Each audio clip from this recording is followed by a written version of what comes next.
Hey YouTube, I was just making this to show you the adapters I made. One of them is for my Skil drill and the other one is for my Ryobi chainsaw, which obviously if anybody knows anything about Ryobi tools, they don't have lifetime warranties on their batteries. But I made an adapter, so I'm going to show both my adapters and how I made them. Okay, this one right here, this is my Skil adapter, which here's my Skil tool, and here I'll just prove that it works. And you can see it's got a Ridgid, 2 amp hour battery. The adapter don't look perfect. I mean, it was my first adapter I made. Let me put this down for 1 second. Sorry about this. Let me put this down for 1 second just to pull this off. That's the only downside of these Skil tools is the batteries ain't that easy to get off for some reason. I never had a lot of luck.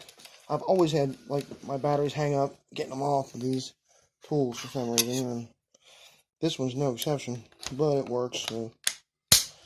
But the reason I actually made the adapter in the first place was because my Ridgid drill went kaput, and basically I had no drill. So, and they obviously don't make, I mean, you can look on anywhere, I mean, they don't make adapters for any Skil tools. So here's my first adapter. Here's my Ridgid adapter for my, which ain't pretty, but here's my, there's my, let me pull this right over here, pull that battery off there real quick. Set this down for 1 second again. Unfortunately, I'm having to do that because I'm a dummy. But it ain't pretty because it was my first one and I had a lot of issues with the adapter itself. But there's what it looks like. There's my screws. And I put some silicone in there, which it don't look pretty, like I said, but it works perfect. And there's that. I used the top of my old Skil battery to make it. I mean, it's relatively easy. This right here, this red part, they sell these on eBay. They're power adapters, and they are tremendous for making your own adapters. These Ryobi adapters for the Skil tools are north of $50, and that's unacceptable. So I just I got another one of them, and you can see what I got. I got another cheap adapter for another kind of I think this was for a 20 amp, but you can see it's got the USB port, which is cool. And let me see, here's what it was for. I think it's for a 20 volt. Yeah, 20 volt, yeah. But you know what? I only gave like $15 for it, and I got this for free basically because the other adapter like kind of messed up on me, and I had to fix it. But it was my fault because, well, not really my fault. In one sense, it was their fault because what had happened was these little tabs, like they wasn't made right, and it wouldn't let your Ridgid battery slide on there. So it took me a while to figure out how to fix them, which I fixed. I fixed them now. I don't have no issues with it on the other one. But it took me a while. But when I first got it, I had issues with it pushing this this one right here in,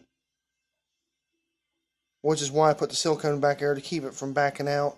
This one I ended up having problems with. It was the one that was holding it out. What you see, I put some silicone on that, which it don't matter how it looks as long as it functions.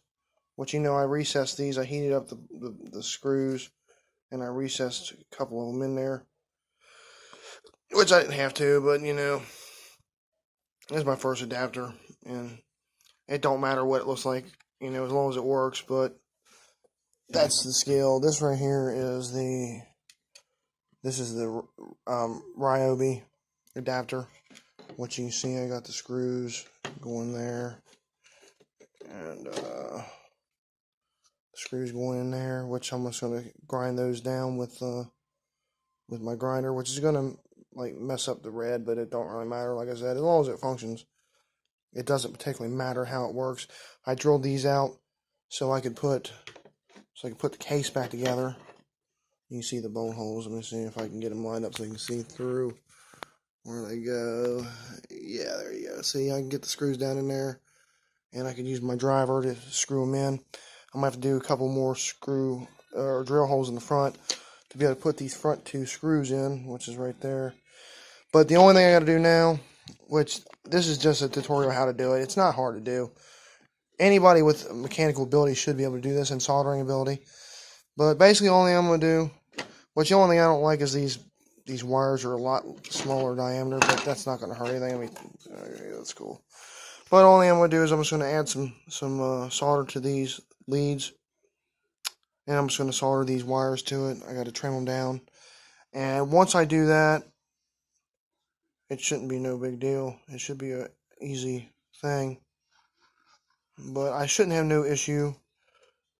I didn't have a 20 amp battery to test it, but I don't think I'll have any issue because even if the USB thing doesn't work, you know, it'll still power the tool, which is my only goal, because I'm using that chainsaw, you know, the cordless chainsaw, and you only get like a 1.3 amp hour battery,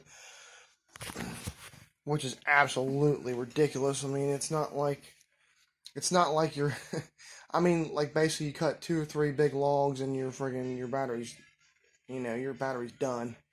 But that was a tutorial for that, and you all have a nice evening. I will do a follow-up video on, you know, on it working with my chainsaw. But you all have a nice evening. Thank you for watching. Bye-bye.